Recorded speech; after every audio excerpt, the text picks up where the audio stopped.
Masdan nyo ang sinasabing hari ng mga Hudyo! Natapa! Ayun! Mga dahil sa kabigan na ng krus sa kanyang pasan. Kung kaya't hindi niya na maiakba ang kanyang mga paa! Iyakan mo! Ano yan? Makakulang lamang yan sa gupit, kaibigan. Kaya, ito! Kaibigan! Huwag mong masyadong magupitin yan taong yan! At baka hindi na makarating yan sa kanyang patutunguhan. Bakit? Saan ba patutungan taong ito? Aba! Bakit ako ang tinatanong mo? Hindi siya ang tanongin mo! Siya nga ang manalo! Hoy, magaling na lalaki! Alam mo ba kung saan ka patutungo? Hindi na makakasagot yan, kaibigan. Ano pa makakasagot yan? Kung ang kanyang patutunguhan ay ang bundok na kanyang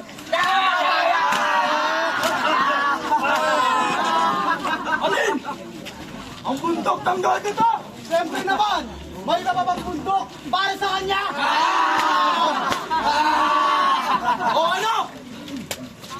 Narinig mo? Pasensya ka na.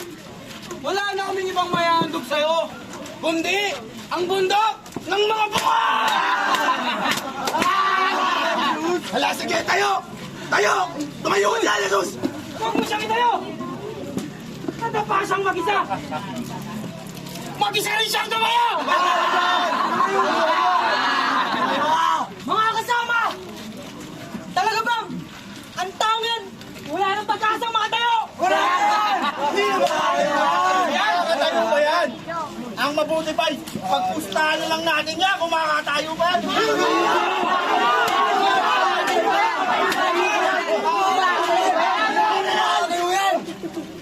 Hindi na makakatayo ba yan? Hindi nyo ba nakikita? Nanginginig na ang kanyang mga tuwan! Kaya talaga, kaya kayo lokohin ng taong ito. Hindi naman napapansin. Na nagpukunwari nyo lamang yan. Nagpukunwari! Oo! Dahil binabalang niya lamang ang kanyang paglalakbay. Dahil sa araw ay umaasa sa tutulungan ng kanyang amang nasa langit! Huwag ka lang umasa. Oo nga, ano? Mautak talaga ang taong ito! Wala ka na, Jesus! Kitalimutan ka na nyo kamang nasa langit! Sandali lang mga kasama! Hindi kaya nagsisisi na ang taong to? Bakit niya pa sinabi na siya ang Kristong Hari? At anak daw ng Diyos ang kaitaas-taasan? Kalokohan! O baka naman, nauubusan ka na ng lakas! Nauubusan na! Nauubusan ng lakas! Abay! Huwag kang maubusan ng lakas! Dahil ang krus na ginawa, para sa'yo lamang!